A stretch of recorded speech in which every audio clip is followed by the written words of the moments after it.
exactly 0 people listening at the moment because I just started the live stream. But we are here, obviously, well, maybe not obviously, at the Houston Museum of Natural Science in Houston, Texas. I am your mental curator, Johnny Hemberger, the HMNS YouTube and podcast manager. And I just thought we might have a little fireside chat or pendulum side chat here at the Foucault Pendulum. You can ask about the pendulum, you can ask about anything, but I just want to be clear, I am just the manager of podcast and YouTube, so I'm not a curator. I'm not going to know everything about everything. So I will be very honest if you ask a question that I don't know the answer to, because I don't want to spread any misinformation out into the world. And I know that's kind of a saucy thing to say in the year 2025, not wanting to put out incorrect information. Ooh, what's up, Dreadender? How you doing, man? Or girl? I don't know. Where are you, Dreadender?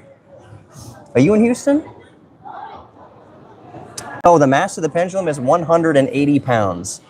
What is that in kilograms? Around 80 or 90 kilograms or so. But in freedom units, it is 180 pounds. And it is on I believe the string is 61 feet. Let's see. So I see, I'm going to lift my phone up so I can see the comments a little bit better. I see some comments rolling in. Oh, in England, howdy, from across the pond. We have an intern here. He's not with me at the moment. We call him British Bob. His name is actually Tom. But I went digging for dinosaur fossils with him and the team in Wyoming in 2022. So I love all the love from across the pond. So thank you so much for checking in here with us. I'm also going to bring up this live stream on my laptop so that I can hopefully not miss any comments. Last time I live streamed from the Paleo Hall with paleontologists, I only saw about 4 or 5 comments, 4 or 5 questions, and I was kind of bummed. I was like, man, I thought there'd be more people turning out to ask paleontologists some questions. It turns out I wasn't seeing them on my phone. Apparently there were hundreds of questions that were rolling in. I just wasn't able to see them. So it looks like the comments are working currently on the YouTube app, but I'm also going to bring it up here on my laptop and see if maybe I can see the live stream chat a little bit better on there as well. So let's see. Forgive my kind of fancy footwork here. Okay, I've got the live, yep, got the chat stream. Yeah, Dreadender, we had a paleontology stream months ago. It's still archived. You can search through the lives tab of our channel and you can go see the actual stream. Another note I took away from that stream is that I really wish the YouTube app had image stabilization. Apparently it doesn't, or else at least it doesn't work on my S24 Ultra. But I was doing a YouTube live stream with the phone and it was so shaky and I felt so bad. I had to keep putting it down on the tripod. But right now I've got it on the tripod, and so it should be nice and stable. I'll turn the camera around for just a second if you want to see my face, just for a moment. Hey, HMNS YouTube manager here. We are at the Foucault Pendulum, just having a little chat. I had nothing, yeah, Dreadender, check it out later. I had nothing specific planned here. I was just going to kind of talk to the audience because I thought it would be fun. Yeah, the day after the eclipse. Thank you so much, Errol. The museum, I've worked here since 2021. There are still probably nooks and crannies of this museum that I have not seen, even after working here for, man, what is it, almost 5 years? It's definitely, it's 4.5 years at least. I started in February 2021 during the ice storm, the Texas ice storm. I didn't go in on that day, but I technically started work that day. So to catch y'all up, whoever's joining us, 5 minutes or so here into the live stream, we are obviously sitting at the Foucault Pendulum here at the Houston Museum of Natural Science. And I will take any questions, but like I said a few minutes ago, if I don't know something, I'm not going to give misinformation about it. I will just clearly say I don't know anything about that subject, but I will answer questions that I do know. For instance, Dreadender asked a few moments ago, how much the pendulum actually weighs, and it's 180 freedom units, 180 pounds. So what is that in real science? About 85 kilograms, 90 kilograms or so. What would that be? Alexa, how many kilograms is 180 pounds? New question here. Was the creation of the pendulum itself a complicated process? So, good question, Chrome Colossus. The pendulum was installed, and I'm going to tilt the camera up a little bit. The pendulum was installed in the 1970s. Our resident astronomer, Dr. Carolyn Sumners, was here in the 70s, and she looked over the installation of the pendulum.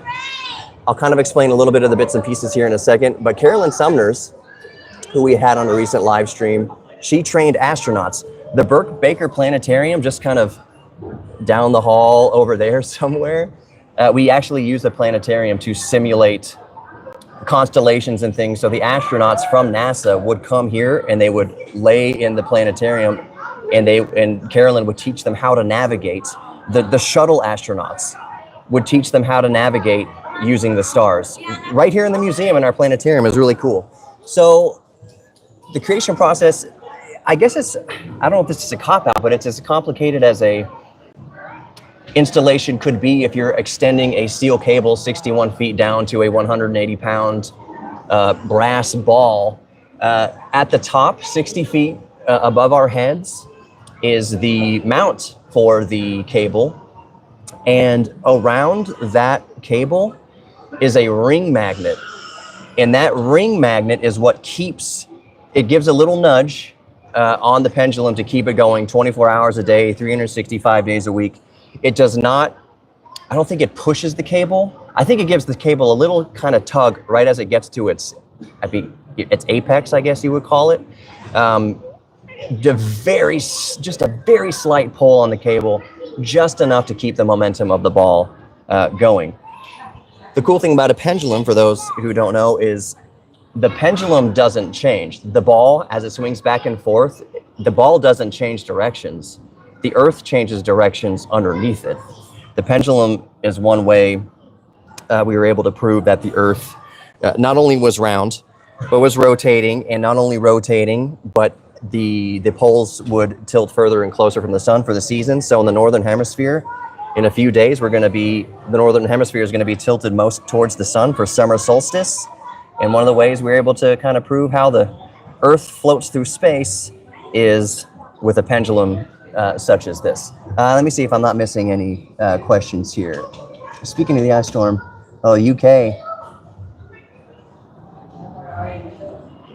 Yeah, it seems kind of off of the UK. Dreadender, I don't know how old you are, but do you remember, anybody listening, and I know it's not just an American thing, American movies and everything, but a lot of Christmas movies especially, one of the key components of any sort of Christmas movie that took place in London was that it was always, 2 feet of snow in London. That London was synonymous with white Christmases and getting a lot of snow. That certainly is not the case now, here in the 21st century. In 2025, I don't believe London gets the amount of snow that it used to. So, gonna have to update our Christmas movies and stop showing London covered in snow, maybe. Let's go down the chat here. Hi, my eyes are bad. Tea time. Belgium. We got some international. So I guess it would make sense. It's looking at my watch. It's 1:40 p.m. Sorry, it is 13:40 p.m. here in Houston. So that would make it in Europe about 9 hours or so, give or take. It's evening time. I know in my travels to Europe, especially in Northern Europe, and I've been to Belgium and been to Brussels and North and South Brussels, and how it's divided into French and French and Swiss side. Is that correct with Belgium? Brussels is divided into French and Swiss. Is that correct? I could be off about that. But being there in the summertime, in the sun not setting until around 11 p.m. or so, it kind of threw off my Texas brain a bit, but it was really cool. It was very interesting to walk around in the evening at 2300 and see people still out at cafes enjoying themselves and chatting with friends. So yeah, we're just doing a little live stream here from the Pendulum at the Houston Museum of Natural Science. I thought it would just be a good way to talk, chat live with the audience. I know that I didn't do any setup. I didn't schedule this live. It's honestly been a slower week here at the museum for us, for my department at least, for marketing department. So there's a little phrase I like to say around our office is embrace the lull. So we are usually obviously hopping all the time. We're very busy with making content. We're front facing to the public, so we're busy all the time. So when we have a relatively slow time, that is when I can do these kind of impromptu live streams. I've got a couple hours before I have to go pick my kids up from school. So I figured, let's just have a chat. Let's go back to the questions here. Oh, it's 20:40 p.m. there in I think you said in Belgium. Cool. So that would be about 8:40 p.m. Texas time. So how long did it take between each peg to fall? Good questions. Username PABCDEFG. I would say probably about 15 to 20 minutes between pegs. So depending on when you get here, so you can see, look, as it swings closer, I would put that at about 10 minutes. And I know I don't want to say 10 minutes on a live stream because most people are going to say 10 minutes, I ain't sticking around for that. Ain't nobody got time for that. But I would give this peg closest to us 10 minutes and the one farther away about the same. I'd say we're about 10 minutes away from a peg fall live here as we're streaming.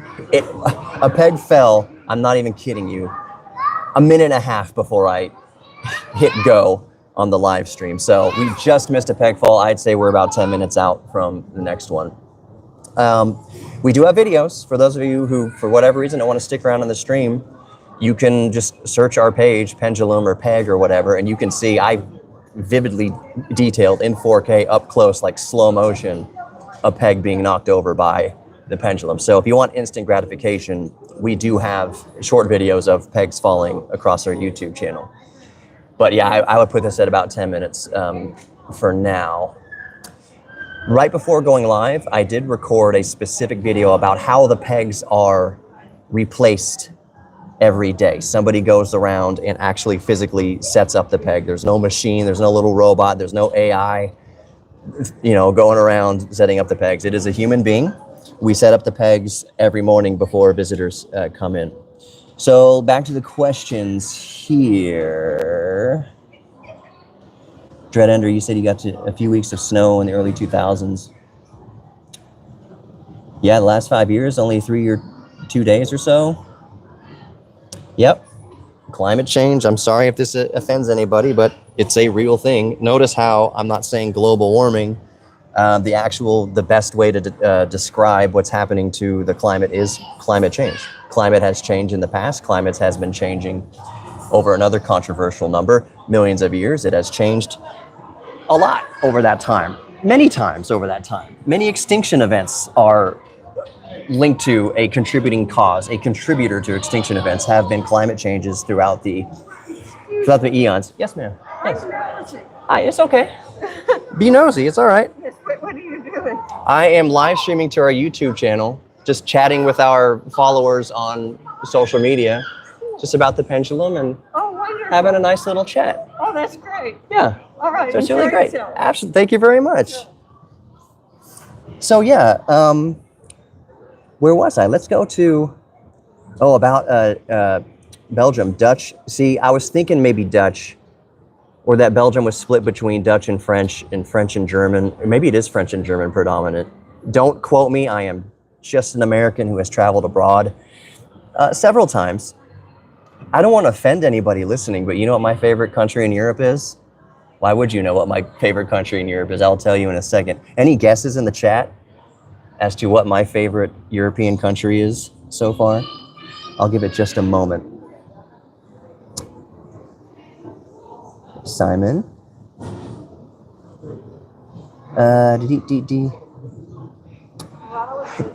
Yes, the pegs get reset every day. I'm sure there's been cases where, yeah, every single peg has fallen, between the time of setting up.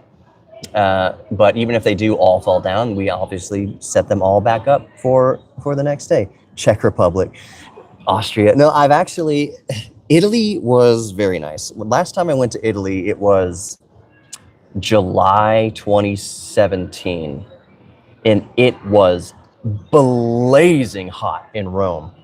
Now I'm from Houston. We are certainly accustomed to blazing hot in Houston. The heat in Rome was a quote unquote dry heat. But the thing about Rome, and I know all of y'all Europeans listening to this understand this obviously, is there is a lot of marble.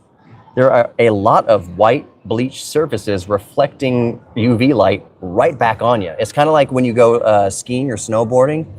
You think it's cold outside and there's a lot of snow, you think you're not going to get a sunburn. That just means you're cooking from all directions because the UV light bounces off of the snow and the radiation, gamma radiation, everything from the sun. You're just getting hit by the sun from every angle when you're on the snow.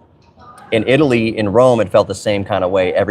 So many buildings are very light colored, so you're just getting blasted by the sun from all directions. It was 105 degrees Fahrenheit. What is that in Celsius? 40 something Celsius. I'm sure y'all let me know in the chat. But it was a dry heat, and it didn't throw off the day.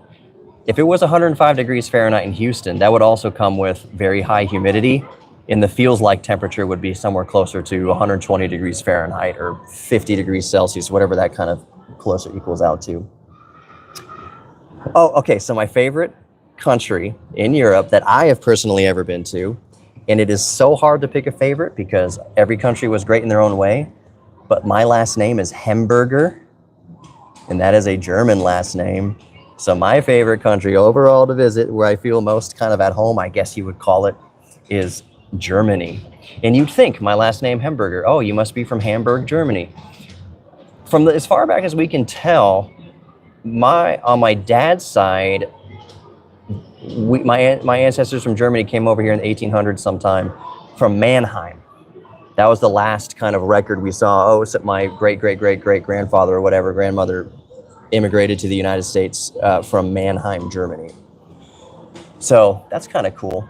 Mannheim's awesome. I've been to Mannheim.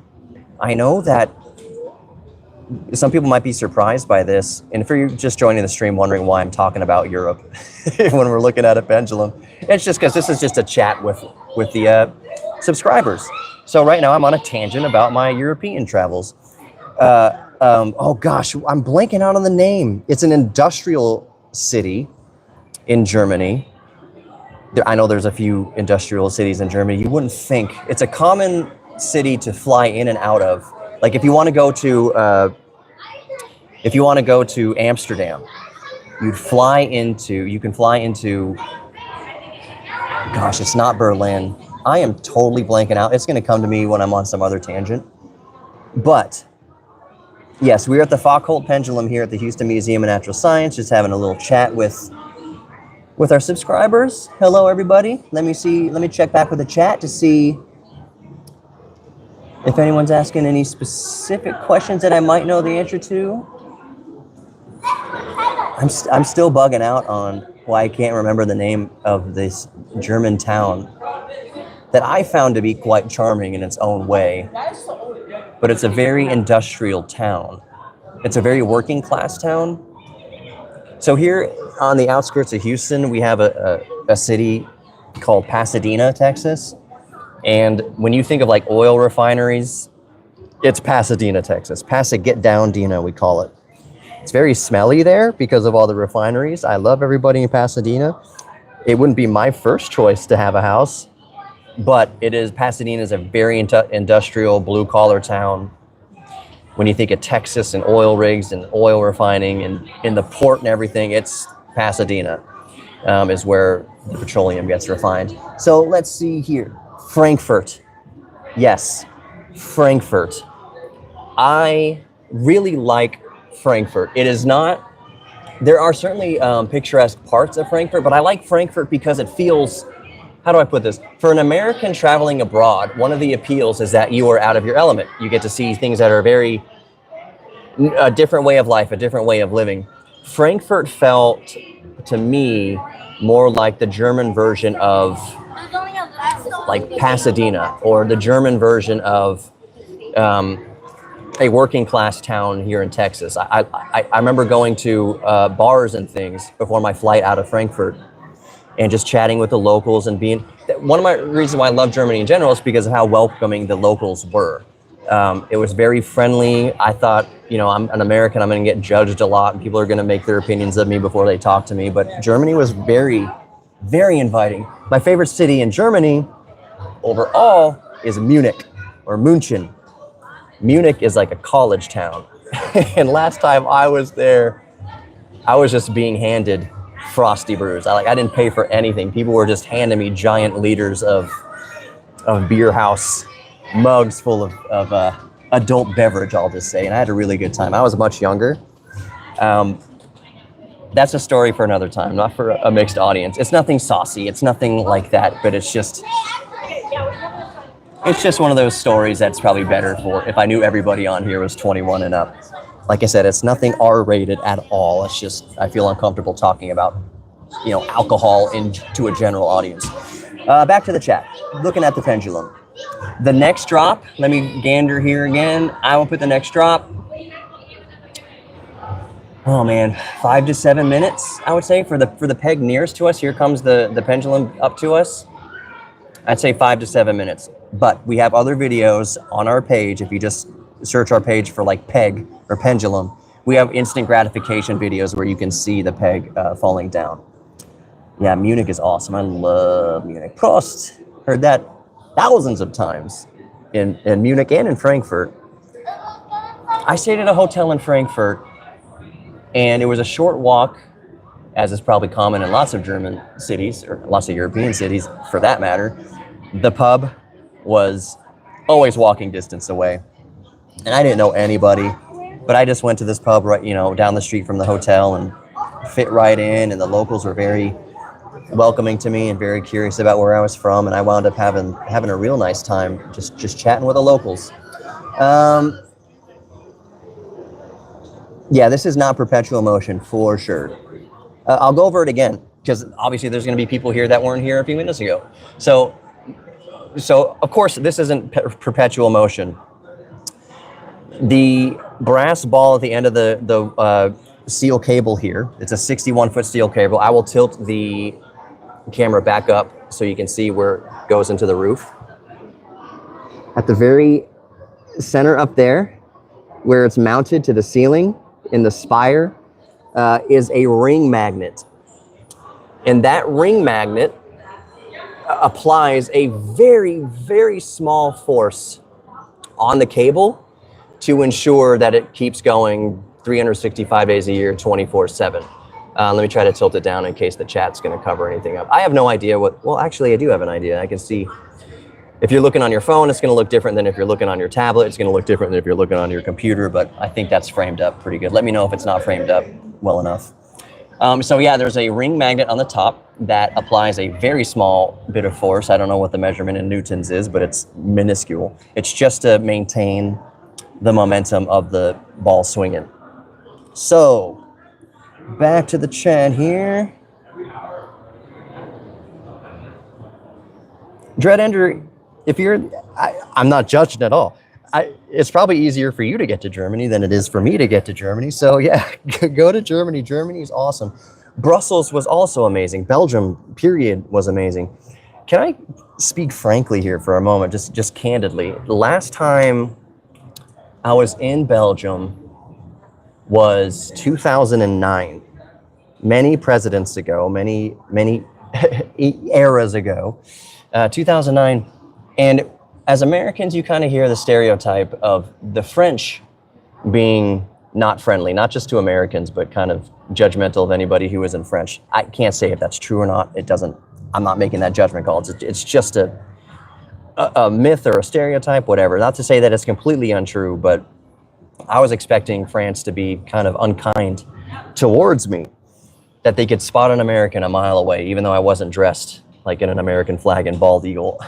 I thought I was dressed in like khakis and a collared shirt and I think I was wearing a Kangol derby hat at the time. Anyways, I don't recall in France, in Paris, getting many eyes from locals, but in Brussels, the train station, I walked up to a kiosk at the train station in Brussels, the north train station. And as I'm walking up to the kiosk, the two ladies, and remember this is 2009, the two ladies in the kiosk, I heard them say, "Stupidement américain." I was like, I understand a little bit of French, and I understand that you said loud enough for me to hear, "Here comes the stupid American." But I didn't bring it up because all I wanted to know which platform I needed to be at. So the girls at the kiosk in Belgium insulted me. I let it go just because I wanted information. I wasn't going to sit there and have a heart-to-heart talk with strangers in Belgium. But yeah, I experienced a little bit of that hostility of all places in 2009 in Belgium. Okay, the next peg, let's see. Ew, we're close, but sometimes it's deceptive. I'm going to put it at about 5 minutes for the peg closest to us. And I will remind in the same breath that we do have instant gratification videos of seeing the pegs fall. You can just search on our channel, peg or pendulum, and you can see the pegs fall instantly. So let's see. Thank you for the love for the museum. Natural history section, but oh yeah, see, I know that we have a very diverse subscriber membership, if that makes sense. On YouTube, we have a lot of international subscribers, and obviously there's a lot of sensationalism regarding the United States in the media. So you have to take with a grain of salt what you hear about Texas. There's lots of true stuff about Texas. I'll tell you, I'm in Houston. There obviously is a lot of truth about Texas, but we're in Houston. This is where NASA is. The computers you use, IBM and Dell, and back in the day, Compaq and Hewlett-Packard, that's Texas. Texas that was mission control for putting people on the moon. Texas was Silicon Valley before Silicon Valley was Silicon Valley. So there's a lot of cool things, technologically speaking, that have come out of Texas. Houston, just down the street from where I am right now, is the best medical center in the world. And that's not even some hype claim. It's just widely considered by doctors everywhere that Houston Medical Center is the best, especially for cancer. People with cancer, unfortunately, they are sent to Houston, because Houston, we have MD Anderson and Methodist hospitals. I think we're the best cancer research center, best cancer treatment center in the world is right down the street, and it's in Houston.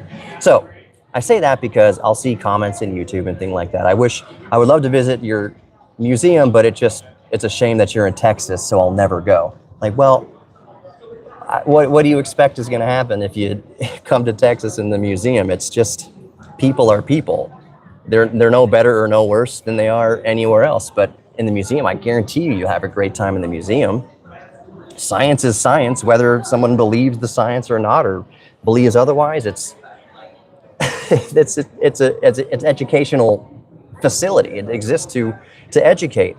And yeah, I would say, and yes, I do know that I'm biased, obviously, because I work here, but I used to come here as a kid. And even before I worked here, I considered Houston Museum of Natural Science to be one of the best, if not the best museums I'd ever been to in my life. I've been to, not every, but many museums out in Los Angeles, museums in New York, and they are certainly absolutely fantastic. But I would unironically hold the Houston Museum of Natural Science shoulder to shoulder, toe to toe with the Smithsonian, with AMNH, with any of the best museums on the planet. I would put, well, I was going to compare it to the Louvre.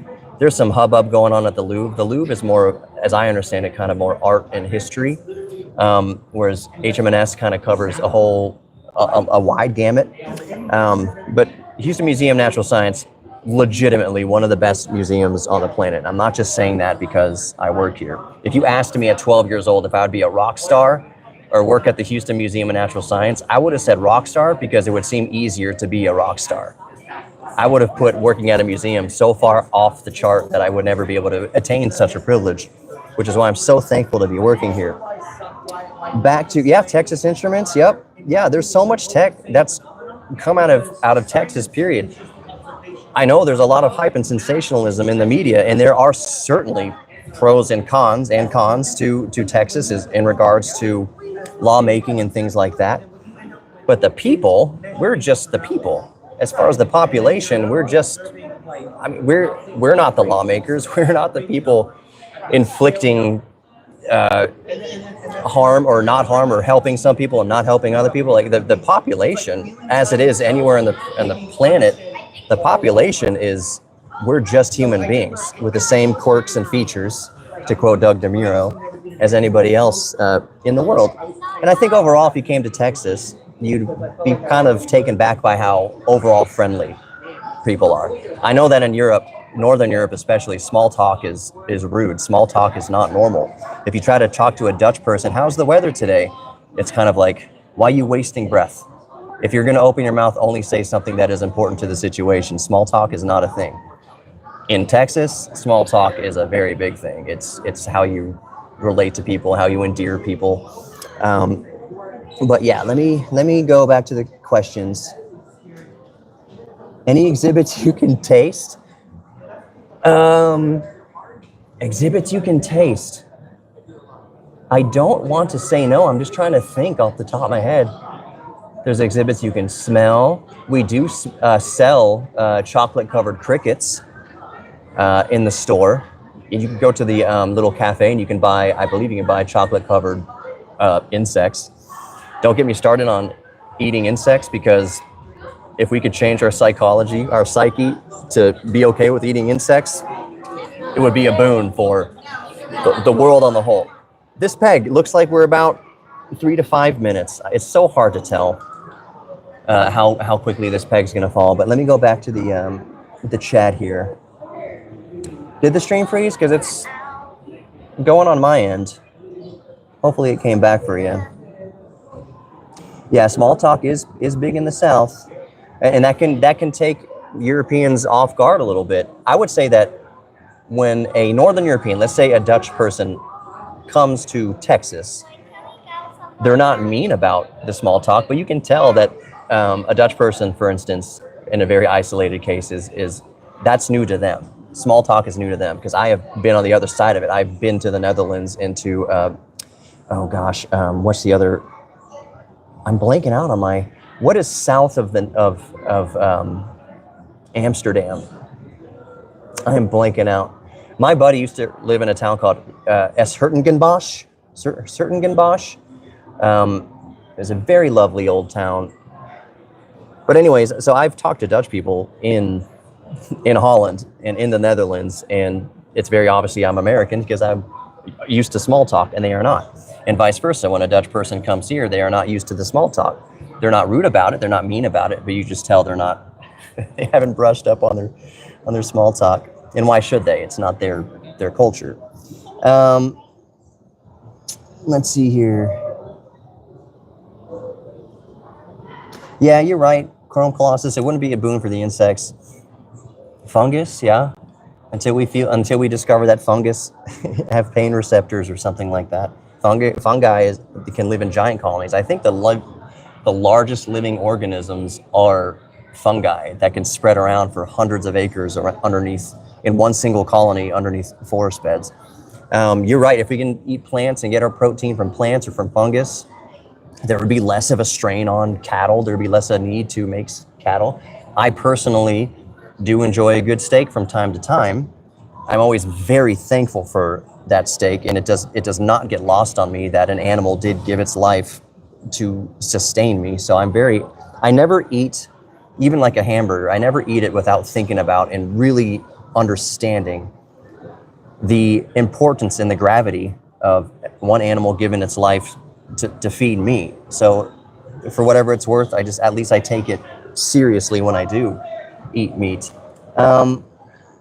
Let's see. Moral. I got you.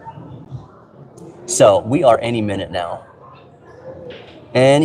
from a peg. I want to feel like, ooh, this is close. I want to feel like this peg is teasing me more because I started the live stream. It's taken its sweet time because I started the live stream. But we are very close now. We are a few minutes away from that peg. Isopods, yeah. So, cool thing about isopods, I mean, there's a lot of cool things about isopods, and I'm sure this exists around the rest of, obviously, the rest of the world. Here in Texas, we call them roly-polies. Why am I blanking out on what the actual insect name? It's not an insect. What the name of? It's an isopod that rolls up into a ball. In Texas, we call them roly-polies. And because I'm live right now, we're going live. I can't remember the actual technical name of it. Yeah, see, exactly. Isopods are crustaceans. They're not ocean critters, but they are related to the same family for sure. Pill bugs, yeah, pill bugs. Ooh, did you get it? I was looking down. Did it fall? I think it fell. Oh yeah, it did. I was looking down at the chat, and I missed the peg fall, but hopefully y'all caught it. Wood lice, yeah. Crustacean. It did fall. Hey, Dreadender, can you live rewind the stream? Like, can you go down to the scrubber on the bottom and just rewind like 30 seconds? You should be able to see it. I want to say it probably fell at about the 35-minute mark. So we're 36:10 into the stream right now, and I think if you scrub back to 35 minutes on the dot, you'll see the peg fall in a few seconds after that. Okay, stream, what time is it right now? As long as y'all are having a good time, just kind of chatting about general things as we watch the pendulum. It is, for the rest of the world, it is 14:07 right now for you. For here in Texas, that's 2:07 p.m. I know military time or standard time because I used to work in radio for over a decade. From 2009 to 2021, I worked in AM broadcasting. For iHeartMedia. When I first started, it was called Clear Channel, but I got my start in radio. My dad was a broadcaster, and I got my start in radio. And anything having to do with radio and television, there is no AM and PM. It's just standard time. It's just you look at the log, you look at the clock. We call it the pages of when each commercial is supposed to air, when each show is supposed to be on, and what's doing what. It's all measured. And okay, we're coming back from break at 22:06 on the dot. All right, the next break is at 28:30. So I'm very accustomed to the standard clock to military time because that is the career that I came out of. Let me go back to the chat here. Norway, tummy tickler. What is it? My glasses are bad. Tummy ticklers.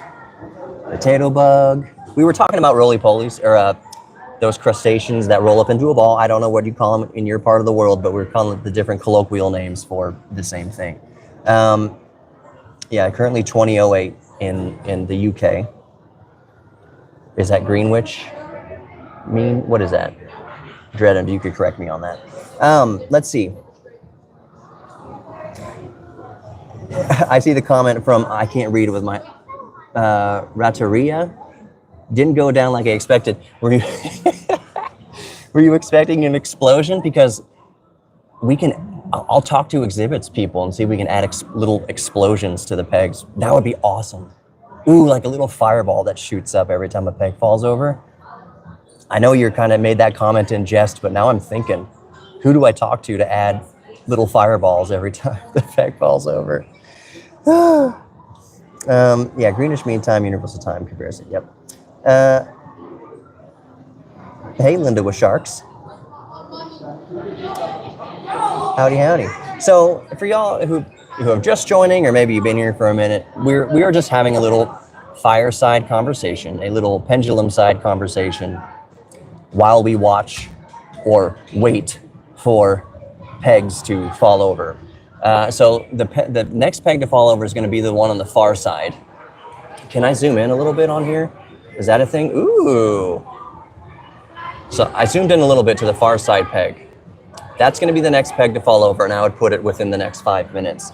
But I'll remind you again, we do have instant gratification of pegs falling on our channel. Just search our page for peg. Just type peg into the search bar of our page, and you'll find instant gratification peg falling. The last peg on this stream fell around 35-minute mark. So if you scrub back to 35 minutes and then watch for a moment, you'll see when the peg closest to us fell. Let's see. To the chat. Yeah, you can see, yeah, the shape of the peg, how it tapers to the top. It doesn't, the tip doesn't hit the tip. It does kind of get nudged. And if you'll notice, if you look closely, let me tilt the camera down a little bit. If you look closely to how it approaches and then how it swings away, you'll see that it approaches closer to the peg and then swings out a little bit away from the peg on its other rotation, on its the rest of its swing, the rest of its period. So look, closer to the peg and then it swings out a little bit.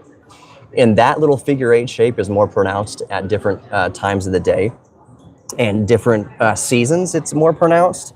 But we are about to, in the northern hemisphere here, we're about to have solstice here on June the 20th, where the northern hemisphere is tilted closest to the sun.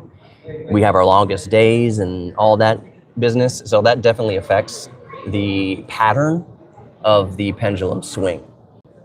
The pendulum, let's see. Yes, it is due to the Earth's rotation.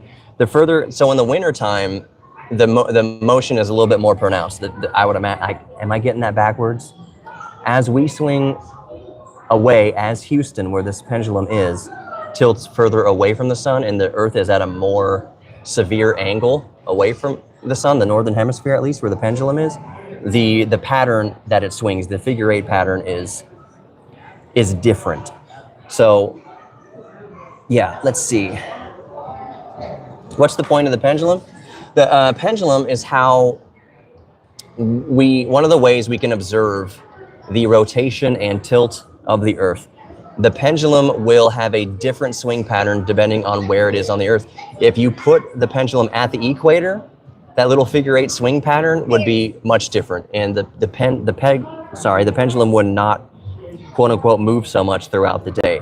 Versus if you put the pendulum up in Canada or northern Massachusetts, Maine, or you put it in northern England or up in Norway in the Arctic Circle, the motion of the pendulum would be drastically different as it is closer to the equator here in Houston, Texas. So it's one of the ways you can observe, and it's one of the ways that scientists hundreds of years ago were able to determine the motion of the Earth through the solar system, and the tilt of the Earth itself was by demonstrating it with a pendulum. So it's just a scientific tool. It's just a demonstration, something you can observe the motion of the Earth. For those of you just joining us who maybe don't already know this, but the pendulum does not move. The Earth moves under the pendulum. So we move around it. It doesn't move like away from us. But from our perspective, everything's relative. It does look like it moves throughout the day, but it is really us that is moving. Let's see.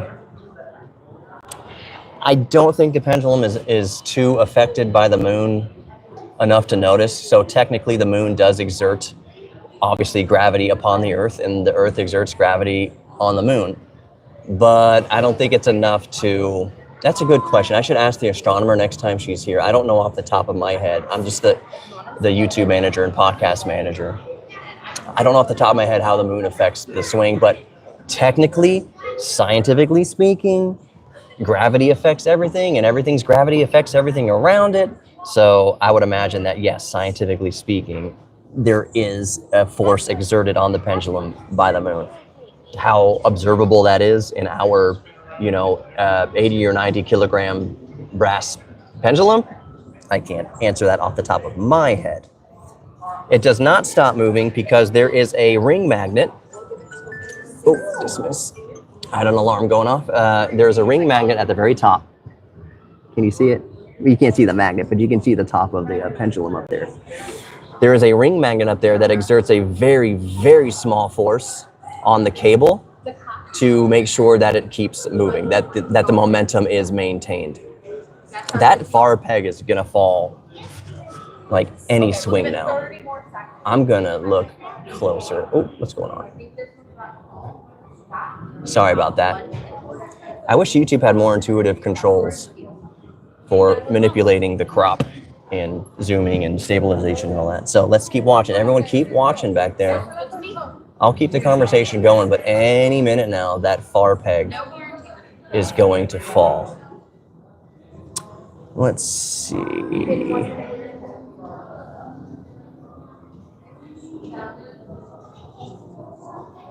I'm still here. I'm just I'm watching the peg with y'all. but also perusing the comments. Gav V2, if you're still here, Gav V2 or X2, I can't read. The peg will swing as long as there is electricity applied to that small electro ring magnet on top. That exerts a very small force on the cable to maintain the momentum of the pendulum. So if we have a power outage or something, so maybe you're asking this question, if we shut off power to that electromagnet at the top of the cable, it would swing for a few hours. It would take a few hours at least for the ball itself to stop moving. There's a lot of built up energy. That is a very heavy ball at the end of the cable here. And what would wind up bringing it to a halt, one of the things, probably the main thing, would be just the air resistance, just the friction of air molecules against it as it swings back and forth. In a perfect vacuum, it would only be affected by gravity itself and the friction of the mount on top, the metal on metal, or the ball bearings up there that are keeping it as loose as possible. Let's see. The cable is magnetic. Actually, hold up on that. I don't know off the top of my head. I don't want to give misinformation if I'm not certain. If the cable itself is not magnetic, let's say it's not made out of aluminum. It's either steel, which not all steel is magnetic. Here's a bomb for you. I have a 1983 DeLorean DMC-12, and it is made out of 304 grade stainless steel, kitchen grade stainless steel, and that stainless steel is not magnetic. So even if it's a steel cable, it does not mean that it's necessarily magnetic. But if it is a steel cable, there could be a choke on the top, or a little like something clamped to the top up there, something that is magnetic that does react to the pull of the electromagnetic ring magnet. I will ask that to the woman who installed this in the 70s, Carolyn Sumners, Dr. Carolyn Sumners, let me be clear. She would know that, but she is not around right now for me to ask. Either way, something up there is magnetic on the cable if it's not the cable itself. If you really shoved it, I mean, that pin is close on the far end. If you push this, I mean, it would bash into the glass railing. That is a very heavy, that is the weight of like a grown adult male human on the end of that swing. So that's a lot of, imagine, here's a good way to put it. Imagine like your dad on a swing set at the park and he's swinging back towards you. That's a lot of energy. That's a lot of kinetic energy coming right back at you. And that's how basically hard it would be to stop. If I put my arm out right now just to stop it, it would probably break my wrist.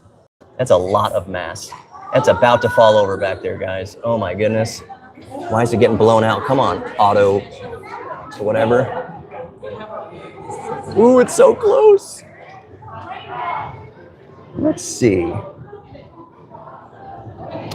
Yeah, how long does it take? It's about, I'd put it easy at 15 to 20 minutes probably between each peg. I think that's what it's amounting to. At least today, summertime, June, what is the date today? 17th, 2025. I would put it at about 20 minutes, probably give or take between each peg. The one on the far end that I'm focused on more or less is the next peg to go, and that is any swing. And one of the things I like to do, I see Dread Ender, you said 3 swings until it falls. I like doing that over under as I walk by. Like if I'm walking to paleontology or something, I'll just walk by the pendulum and I'll say, I think 10 swings and it's knocked over. Or I think we're about 7 minutes out from this peg. We should like live stream this in Las Vegas and take bets. Just put it right next to the video wall with all the horse races and dog races. We'll put the pendulum peg fall. And if you get the over under, like to the like thousandth of a second or whatever, you can win all the money. As it gets closer, you'll see like more and more people kind of huddling around the enclosure. I don't want to show them directly because I did not get their permission to show their faces. But as it gets closer, you see people kind of huddling around closer. And if there's a lot of people huddled around, there's a very audible, yeah! when the peg goes down. So we are very close. Y'all just keep looking at the peg. One of the skills I learned in my days of radio and broadcasting was stream of consciousness. How can you talk nonstop for 50 minutes straight without basically taking your breath? It's just practice from being in broadcasting. You're not allowed to have dead air, so you have to fill it with fill it with something. So you see the reflection? Yeah. After this peg falls, I might turn the camera around just for a second to see who's actually talking at you. Right before we started this live stream, I recorded a video of how we set up the pegs. So I will edit that and I'll probably upload that in the next couple days or so to see actually how the peg, and I film everything in like glorious 4K and as close as possible. So let's see.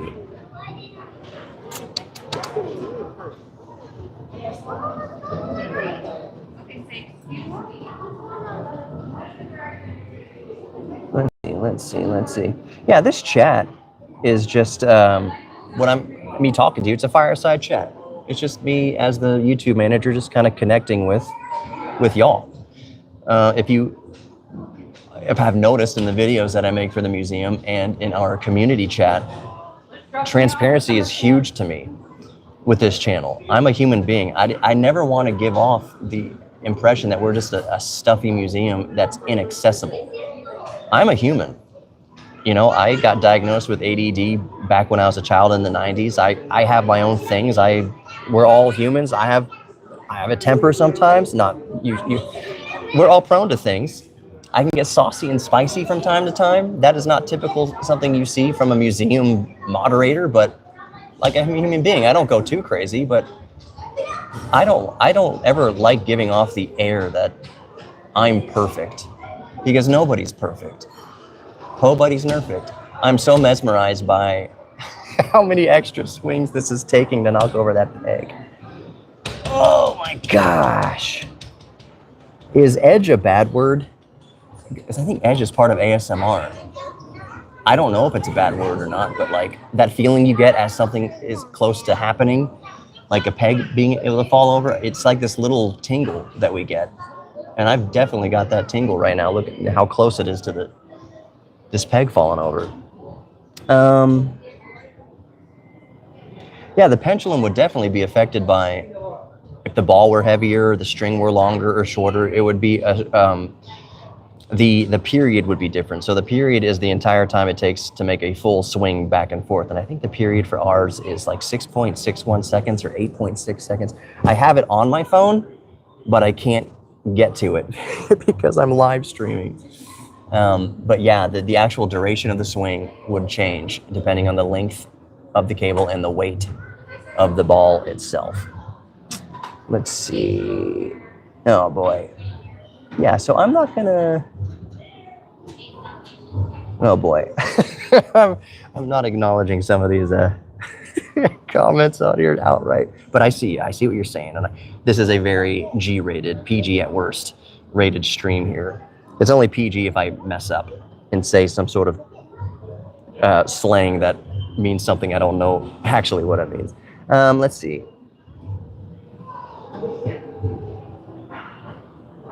I appreciate that, Linda. I appreciate that. Yeah, I try to be real.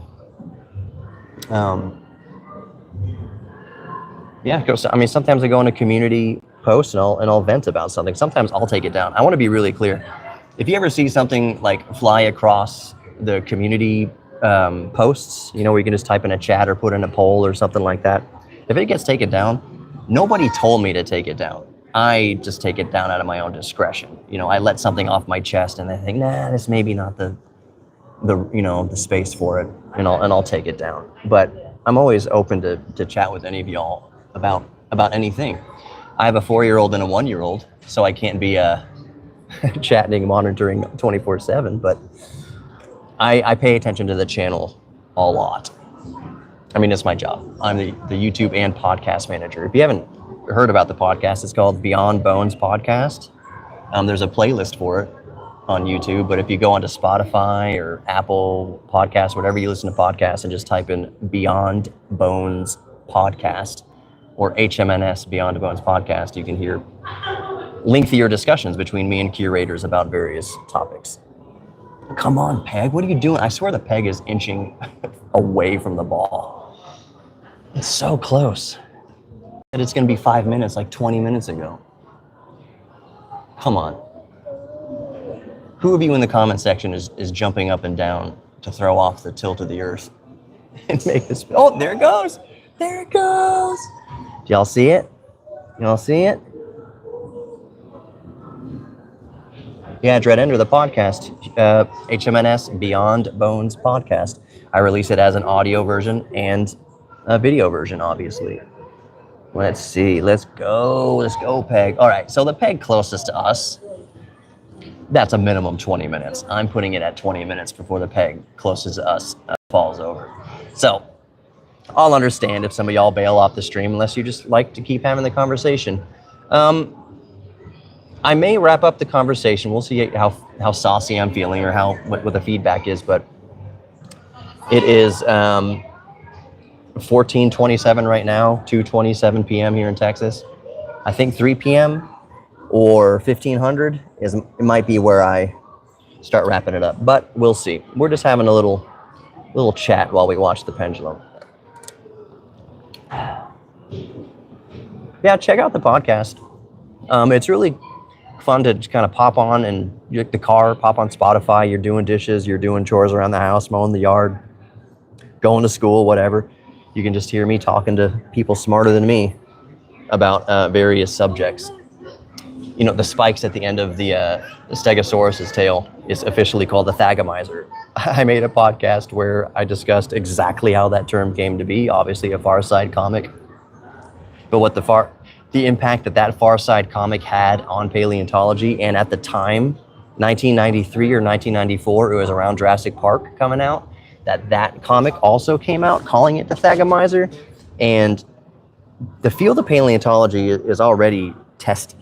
Like there are very strong opinions and very passionate arguments on both sides.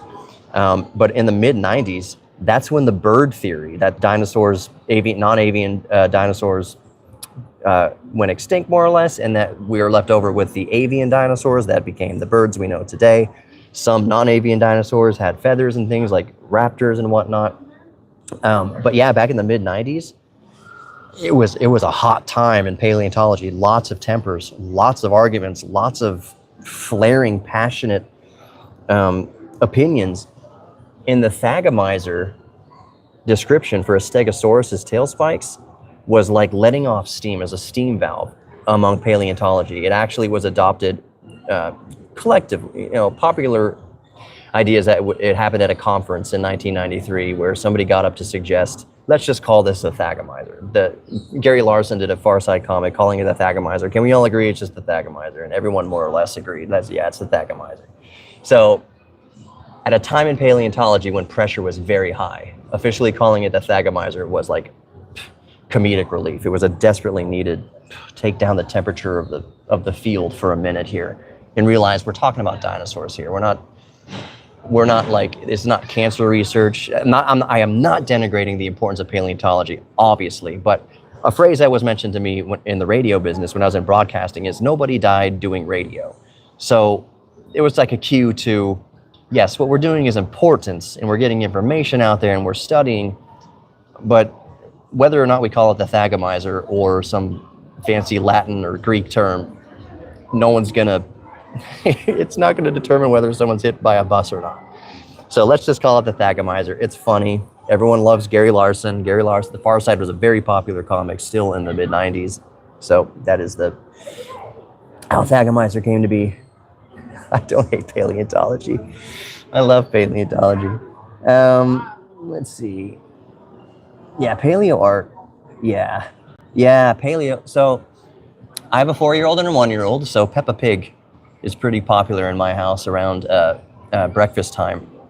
And I don't know if any of y'all are familiar with Peppa Pig, but his younger brother, George, always carries around this little green dinosaur. And it's a T-Rex, but it's like the old idea of T-Rex. where a T-Rex stood up like a kangaroo and like used its tail as a balance. That has long since been all debunked. The T-Rex did not stand up like a kangaroo. It was a biped that used its tail to counterbalance its giant skull. So, yeah. But seeing how paleo art evolved, like watching movies with dinosaurs in it from like the 1920s, 1930s versus Fallen Kingdom or Jurassic Park or whatever. Whatever your opinions are on where Jurassic Park has gone, fine. I read the original Jurassic Park in 1994, the book. The book came out way before the movie, obviously. I think the book came out in like 1989, 1990.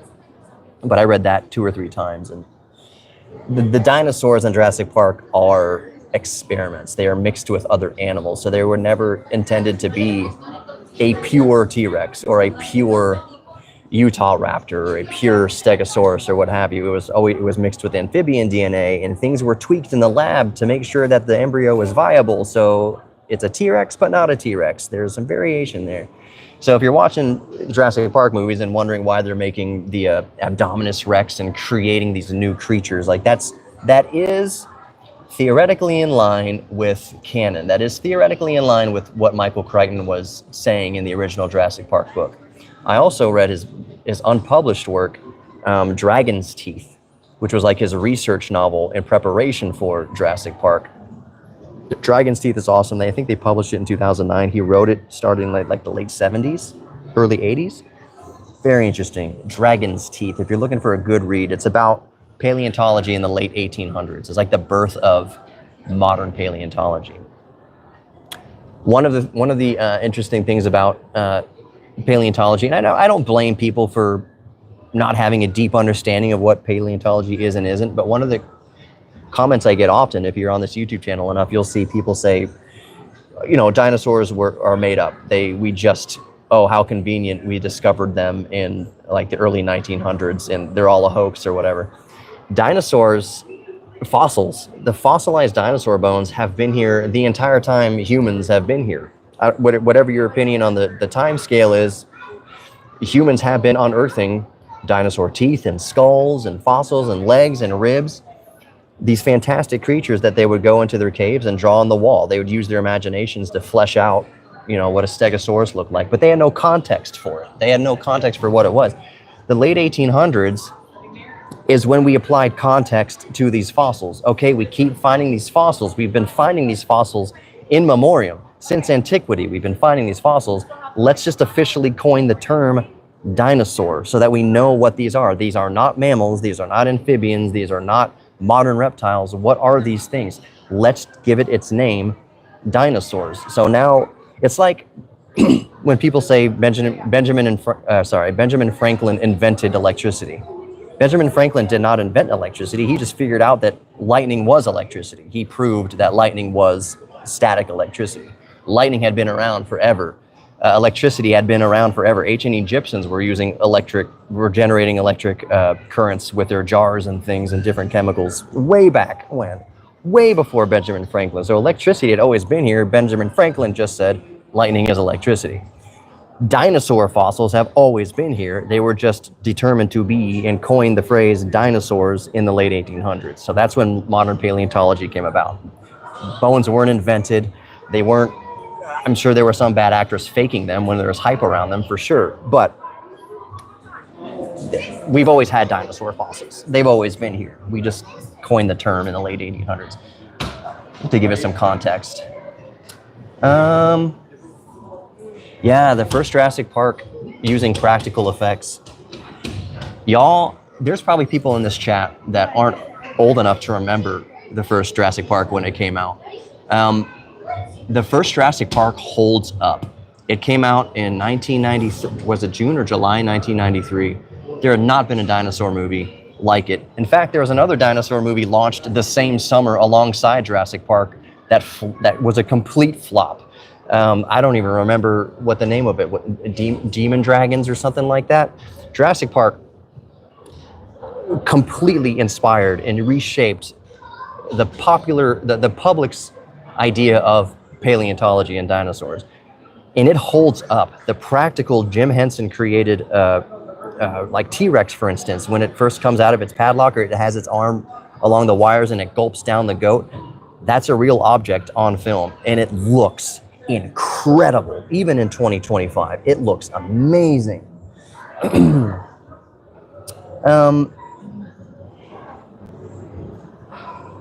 Yeah, Jurassic Park, absolutely pivotal in so many lives. If you are paleontologists here, they're younger than me, and Jurassic Park. What inspired you to become a paleontologist? Jurassic Park.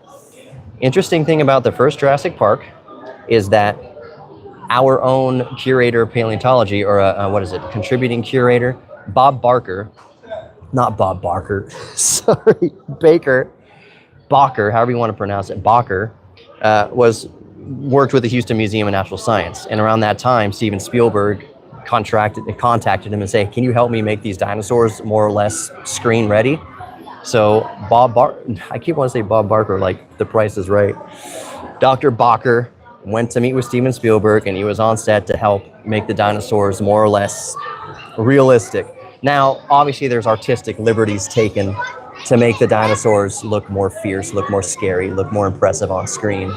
But as far as proportions, the main T-Rex, the star of Jurassic Park, the Tyrannosaurus Rex, is modeled off of Sue, the T-Rex. Sue is in Chicago, the Field Museum. I worked with Pete Larson, who found Sue. It's a very cool story. There's a whole hullabaloo around Sue. Sue is a very important fossil to find. But the dimensions of Sue are what Steven Spielberg based the T-Rex in Jurassic Park off of. Let's see.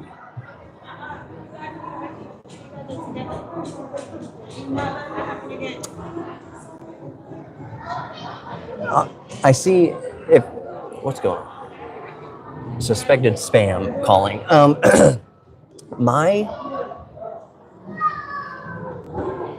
Where's the question again? If no one's asked yet, what's your favorite dinosaur? Toilet squid. Oh, that's the best username. My favorite dinosaur? I think Deinonychus, which is what the raptor in Jurassic Park, don't quote me, I think the raptor in Jurassic Park was like a Deinonychus, but at a Utah raptor scale, or vice versa. We have a Deinonychus in our paleo hall over here, and it's shorter than the Jurassic Park depicted velociraptors. So I like raptors in general. They scared me the most in the early 90s when Jurassic Park came out. And I think I used to, back in the day, which was a Tuesday in 1995, I remember I had a Maglite flashlight. And this is before all the flashlights were LED and everything like that. It was just an incandescent bulb and like 6 D-cell batteries. The Maglights back then were weapons. They were just blunt weapons. So anyways, I got my Maglite, 60-cell Maglite, and it started raining one night, and I lived on the edge of the piney woods here in Texas. So there are lots of palm branches. It looked very prehistoric, especially when everything was all wet at night. And you could shine the flashlight beam through the rain and through the fog and into the forest. I used to go outside and scare myself, looking for little beady raptor eyes looking out at me through the woods. And I remember going to bed thinking in my top story bedroom on the second story that this my window's about 15 feet up off the ground, so a T-Rex could totally be looking through my window right now. Just basically scaring myself, making sure I wouldn't fall asleep. I would also watch the show, oh gosh, what was the UFO show? Oh my God, Unsolved Mysteries? It was all about alien abductions and the tall grays and everything. I would watch that, and then I would listen to Coast AM with Art Bell on AM radio, and just ensure that I never got a wink of sleep through my childhood, scaring myself to death.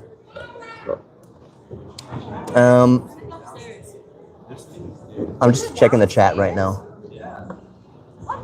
The Bone Wars, that was, if I'm not mistaken, oh gosh, Marsh and there are 2 prominent paleontologists back at the quote-unquote popular birth of paleontology in the late 1800s. And that's what the Michael Crichton book the precursor to Jurassic Park, Dragon's Teeth, was a dramatization, fictionalization kind of that battle, quote unquote, between the two prominent paleontologists. I don't have a specific opinion on it because I am not a paleontologist. I have not studied the subject deeply enough to form a educated opinion on that subject. It's fascinating to me. It's always fascinating to kind of read and study the accounts of the birth of a scientific field. I don't know if it's too controversial to talk about, but yeah, Cope, yep, exactly. Yeah, Dragon's Teeth, awesome. If anyone is in this chat listening to my voice or seeing Dread Ender chime in here, Dragon's Teeth is a awesome read about the birth of paleontology in the American West. Amazing. Paleontology actually has a lot of roots in England, on the west, the coastline of England. Lots of dinosaur bones were found in Europe. I think many people who don't know the subject closely might tend to think that dinosaur bones are only found in, the northwestern United States. And that is true. We find a lot here, but there are other places around the world that find dinosaur bones. Dinosaurs existed all over the place. It's like, in years and years and years and years from now, finding the bones of, let's God forbid, the polar bear. If the polar bear goes extinct, in many years from now, we're finding polar bear fossils in now lush green jungle of Antarctica in the Arctic Circle. What were these things? What would they call them? Would they have context to call them polar bear? Would our zeitgeist of knowledge survive until that time, or would they start from scratch to come up with a name for polar bear? Would they call it a polar bear? Yeah, Dragon's Teeth is, I love it. I might go back and read it again. And I read it soft cover. I didn't put it on my Kindle or on my Nook or anything like that. I had to have the book in my hands and smell the book, smell the pages. I read books. It sounds counterintuitive. I'm more likely to finish a book if I have the hard copy version of it, or the soft copy, the physical copy of the book. I love my Kindle. I love it. It's amazing. But I'm more likely to invest my time into a book if I can hold it into my hands. And I'm sure there's people in the chat that probably agree with that.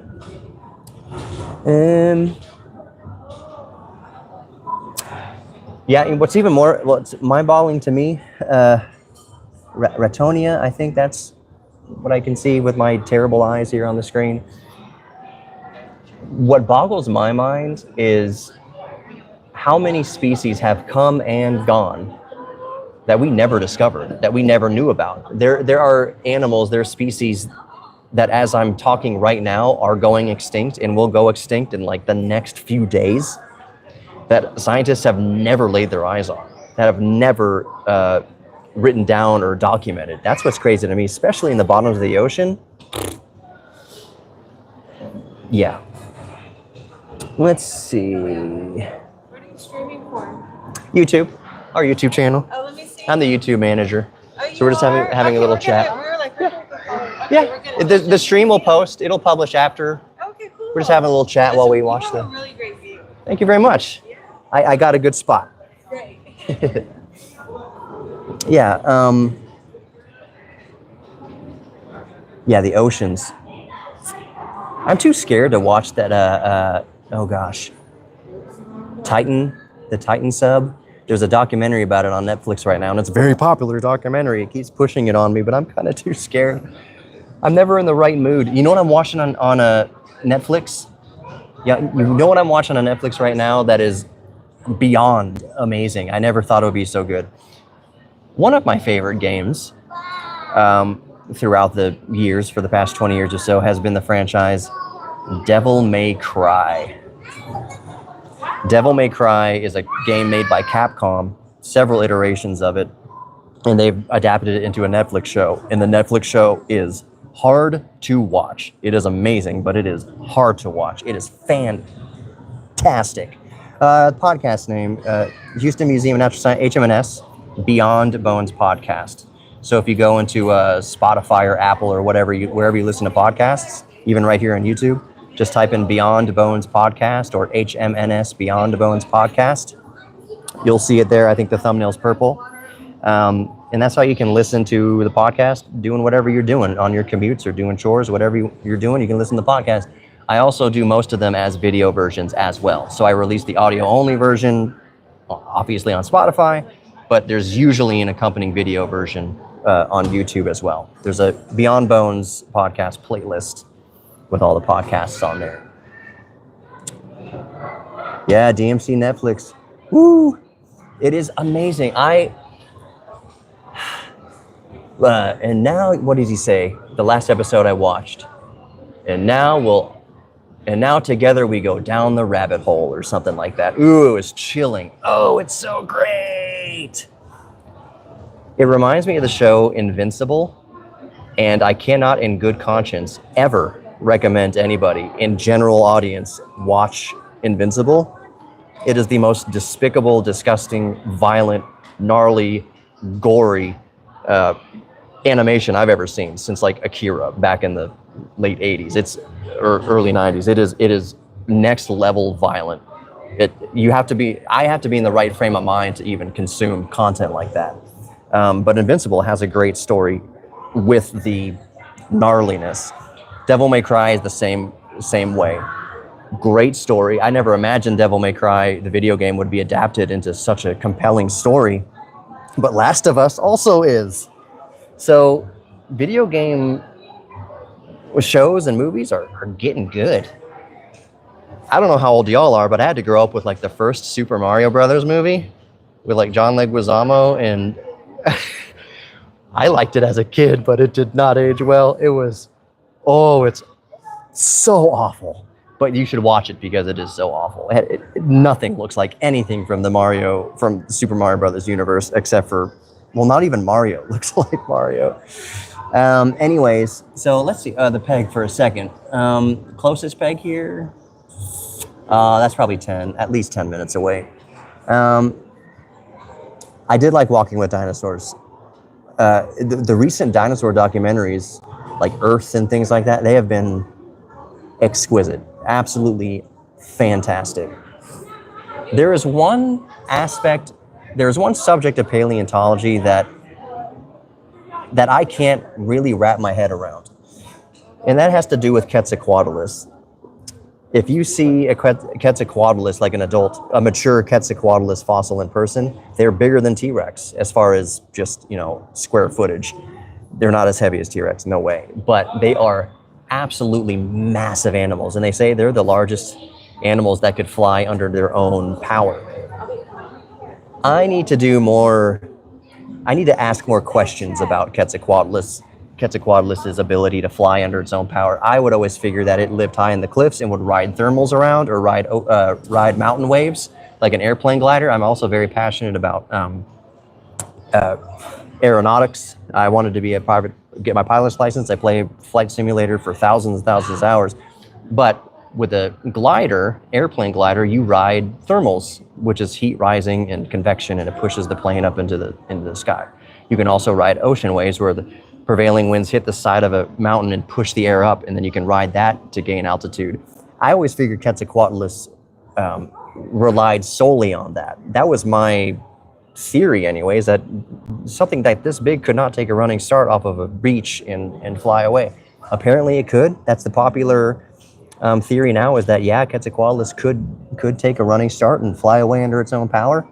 But that's one of the fun things about paleontology is, though there are widely accepted theories and hypotheses around what these animals did or didn't do, if you don't quite believe is not the right word. I'm puzzled as to how the animal that big could fly under its own power. So I will continue to ask questions about Quetzalcoatlus's ability to get up into the air under its own steam, because the physics don't seem possible. Like, I'm sure it is. The bones were hollow, and though it was a big animal, it probably didn't weigh a lot, as much as you think it would, looking at its size and stature. But most paleontologists agree that Quetzalcoatlus could fly under its own power. So Yeah, see, I don't not believe. I just, I'm a person who wants to understand how things work, like completely. And coupling my layman knowledge of aerodynamics and how planes work and gliders work and drag and lift and angle of attack and everything that has to do with that. I just I don't fully understand how a Quetzalcoatlus could jump and fly away under its own power, but apparently it could. So it doesn't make a whole lot of sense in my mind yet. The ball was not 100. Oh, the Quetzalcoatlus 170. The ball, the pendulum ball, weighs 180 American Freedom Unit pounds, which is what, 80 or 90-ish kilograms. As far as the pendulum ball, Quetzalcoatlus, I don't know off the top of my head how much Quetzalcoatlus weighed. 178. That seems reasonable to me. Just looking at the skeletal structure, imagining a 400 to 500 pound Freedom Unit animal, and the wingspan is unbelievable. It is huge, and it has a giant sword coming out of its skull. Like, this thing is menacing. Quetzalcoatlus, in my mind, is the scariest avian dinosaur. Raptors, for me, velociraptors, Utah raptors, and the like, are scary, but Quetzalcoatlus was a flying. Well, what's the sword from like Braveheart? The biggest sword in Devil May Cry. Dante carries a very big sword. It's like that attached to an animal that weighs 400 or 500 pounds, swooping at you. That thing would shove its beak right through a T-Rex, no problem. Like at full tilt, full blast, coming at you 100 miles an hour. Bam. T-Rex would, if it took a direct hit in the neck, you're done. A good question about the air and oxygen and things and leading to bigger animals. In a recent podcast, I asked Colin Diggins, one of our resident paleontologists, about that theory on how megafauna and things could grow so big. Because one of the popular conceptions out there is that, oh, there was more oxygen, the air chemistry, the atmosphere is different, so it lended itself to bigger animals. They can take like ice samples, core samples, and see what the atmosphere was composed of at different timelines throughout history. The interesting thing was my takeaway, and I don't want to give out misinformation because I don't have it all right here in front of me, is that the air and the oxygen in the air had more to do with insects getting so big because they absorb oxygen and whatnot through their exoskeletons, more or less. That's just what I've heard. But the real reason that animals got so big, like the leading kind of theory about how animals got so big, has to do with availability of resources and competition, prey versus predator, other predators. So dinosaurs like Brachiosaurus, for instance, grew massive because trees were becoming a thing, and they could reach, as there was like an arms race between the dinosaurs and the vegetation. So they just had to grow to reach what other creatures could not reach. And that was the biggest reason why they got so big. Then you talk about insular gigantism, insular dwarfism, isolated animals on islands grow bigger or smaller. Why did big species get smaller on islands, and why did small species get bigger? Like giant ground sloths were not island dwellers necessarily. But the idea of why some species would get bigger and when some species would get smaller has more to do with competition. Sometimes prey would get big over a lot of time to respond to the predators being big. And then predators might get a little smaller because it made them faster, and they would, instead of being one big guy taking out a big dinosaur, they could be smaller and hunt in packs and be more effective that way. It's really interesting. I equated, let's just say evolutionary theory. I don't want to offend anybody, but evolutionary theory to like a game of Plinko in Price is Right, where you have a species, you drop it at the top of the Plinko board and it bounces around the peg, taking on different adaptations. And sometimes it falls off the side of the board and goes extinct. And sometimes it makes it all the way to the bottom where we are today. like avian dinosaurs becoming birds and parrots and parakeets and crows and mockingbirds and blue jays and cardinals and everything we have today, that birds have survived long enough to today. Avian dinosaurs survived long enough that we have birds today related to avian dinosaurs. But giant ground sloths, you drop that disc in the Plinko board, ding, ding, dong, dong, ding, ding, ding, ding, ding, and after the Ice Age, it falls off the board, goes extinct. Its adaptations couldn't keep up with the changing Earth and atmosphere and different cataclysmic events over time, and so we don't have any more giant ground sloths. Back to the chat because I'm getting distracted. Seems like y'all are having a discussion amongst yourselves. That's cool.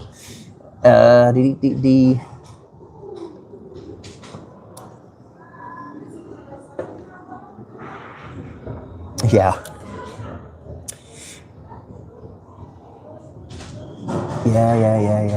See, Toilet Squid, who also I just vote. Can we have an unofficial vote that Toilet Squid is the best username in the chat so far? Toilet Squid. I'm a child. My humor maxed out at 12 years old, and that's still what it is today. I am just a child in an adult's body, basically, with a little bit more experience and a little more, learning from a little more trauma along the way. But who hasn't? Let's see. Yeah, Toilet Squid. Toilet Squid. Man, I'm sorry to single you out, Toilet Squid, but you can't have a tag like Toilet Squid and not be appreciated by someone like me. Yeah, the peg is sweating. It's so close over here. So I'm gonna bring it. I'm sorry, guys. Let me bring the camera down to the closest peg. I'm so sorry. I'm looking at the far peg. That's gonna take the most time. I still want to get the. I'm gonna zoom out. There we go. Okay. A scientist is a child who survived. That's awesome, man. If you are, I don't know. I'm not assuming gender at all. I have no idea. But yeah, one of the saddest things to me about the human condition is that the curiosity over time is beaten out of us. So I used to have, full disclosure, a little bit of my history.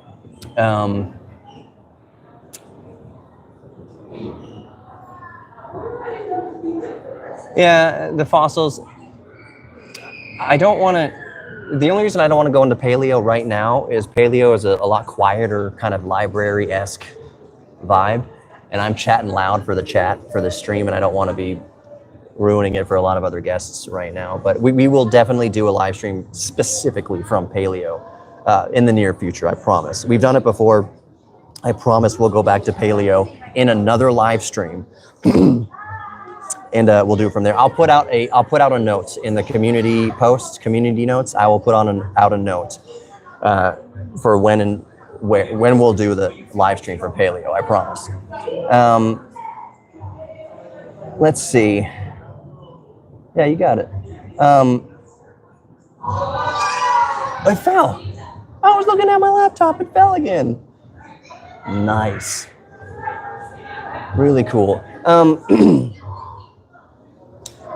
About curiosity being beaten out of us, and not obviously physically. Sometimes people got bullied for being curious and being smart, and that is unfortunate. But speaking for my experience in the United States, public school system in general, because I went to private school for a while also. As you get older, by the time you're a senior, by the time you're in grade 12, let's just say, or 12th grade, depending on where you are in the world, they're preparing you for college, basically, or at the very least, they're preparing you for a job. And so when you go in to apply for a job at like Burger King or a fast food restaurant, your first part-time job, the manager isn't going to be asking you about Quetzalcoatlus. The manager's not going to ask you about the swing period of a pendulum or gravity or Earth's tilt, they're going to ask you, are you reliable? Can you be here on time? That kind of thing. So by the time we are 18 years old, society has deemed it unuseful to be curious. So it takes a focused effort to stay curious.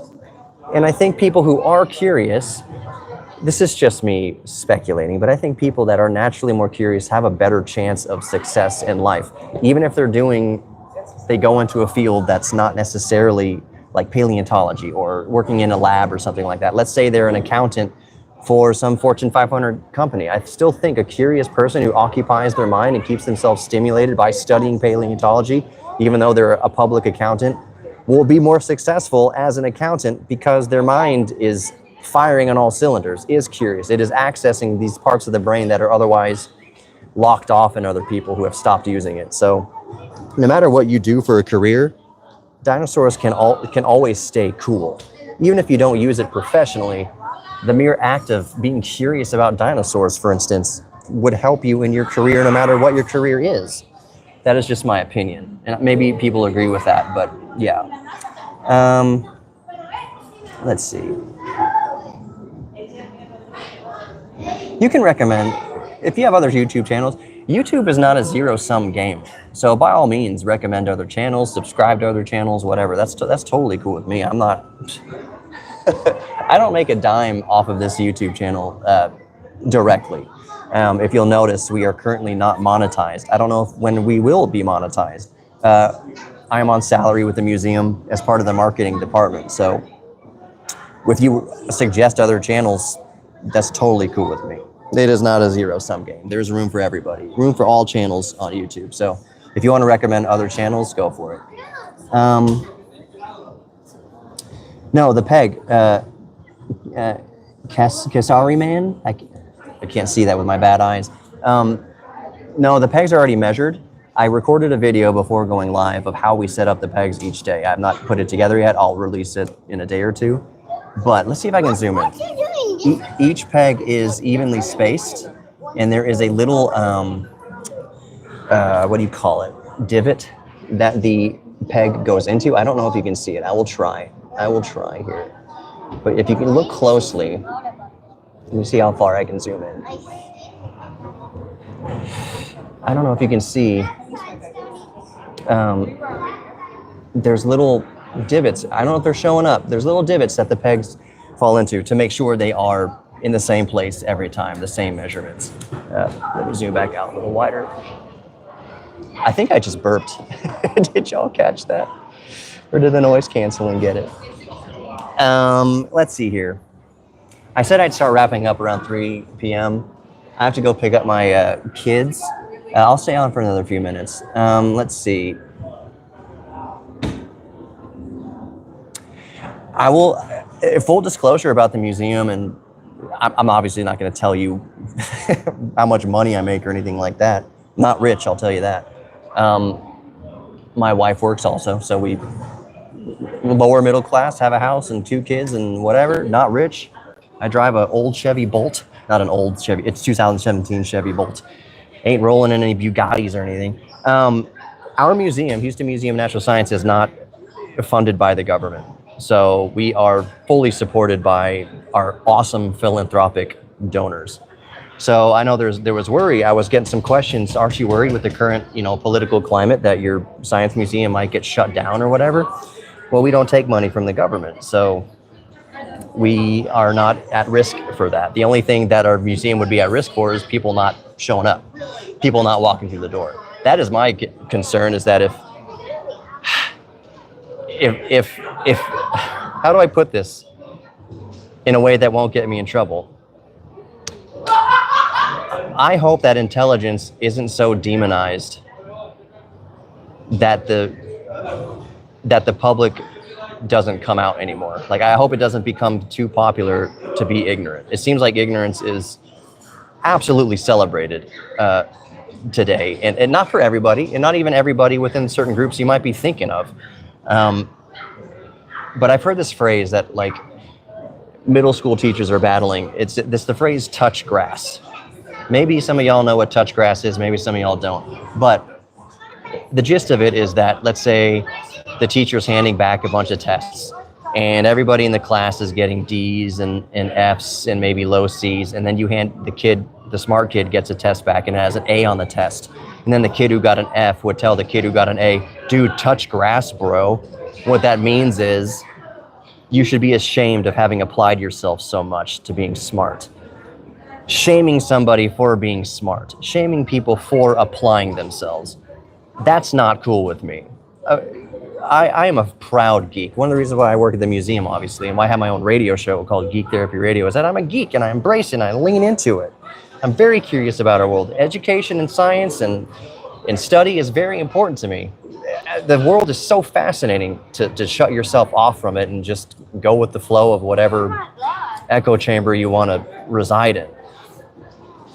So as long as there's still a spark of education in this world, as long as there's still a spark of curiosity, then I don't fear for the museum's future. There'll still be people coming through the door. Even if people just want to come and vibe and look at the pendulum. A lot of people walk through the museum, they don't read any label. Maybe they don't learn a darn thing about anything, but they're soaking something up by coming here. So anyways, I just keep the curiosity alive. Zoom in. Oh yeah, sorry. I'm about to end the stream, actually. Yeah, well, the next peg isn't for another. Ooh, the far end peg. Oh gosh, I hate to do this to you guys. I'm not getting off right this second, but I don't like the zoom feature in YouTube. I don't know if I'm gonna have enough time to. I'll stay for another 10 minutes. I think I've got another 10 minutes that I can stay here because I really do have to pick up my kids. We've watched 2 or 3 pegs already fall. Go knock it over myself. I kind of want to keep my job, so I won't do that myself this time. Maybe if I find, I've got a selfie stick. Maybe I could just reach in there and push on one of them. We'll see. No, I'm not going to knock over a peg. That would also defeat the fun. Part of the anticipation of a peg falling over. So, yeah, so I got about 10 minutes on here. I'll wrap it up at no later than 3:20 p.m. Houston time. So at 15:20 international time. Central. It's so confusing because I know it's like 20 different times wherever you are in the world. I'm just saying local Houston time, I'm going to end the stream in about 10 or 12 minutes. So fair warning to all of y'all. This really long stream will be published after I end it. So you can go back and watch it and listen to the commentary if you want. Yeah.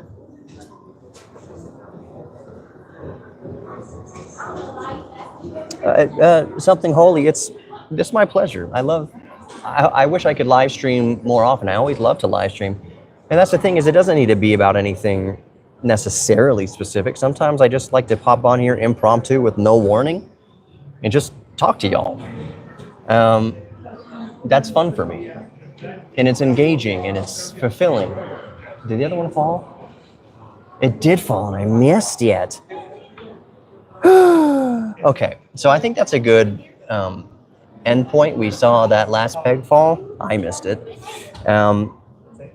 But thank you all so much. Check out the podcast, Beyond Bones podcast, in your favorite podcast app. Just type in HMNS Beyond Bones and you'll find it. Spotify, Apple, all that good stuff.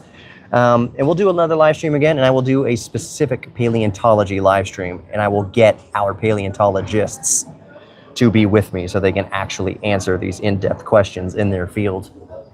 But for now, thank you so much for joining me, and just pay attention. I'm uploading more stuff. There'll be more stuff as you know.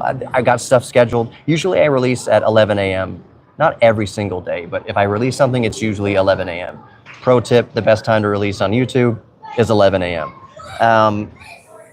So I got stuff scheduled for tomorrow, the day after. There's more stuff coming. But I appreciate y'all spending time with me. I hate pressing end because I'm having so much fun, but I do gotta go get my kids. So let me just turn it on me just for a second, my face. And thank you so much for joining us here at the Houston Museum of Natural Science live stream.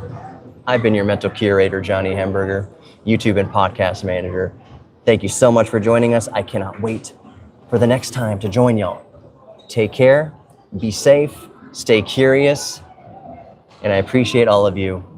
You're worthy of love. You are loved. You're worthy of giving love. You're worthy of receiving love, which is not something you hear from a museum channel, but you're worthy of love, giving and receiving love, and you're worthy of your own self-respect. I'll repeat that. You are worthy of your own self-respect. Okay? And if someone tells you, I love you, you can accept that because you're worthy of that love. So thank y'all so much, and I'll talk to y'all next time. Now the awkward part where I hit X and my face looks weird for a second.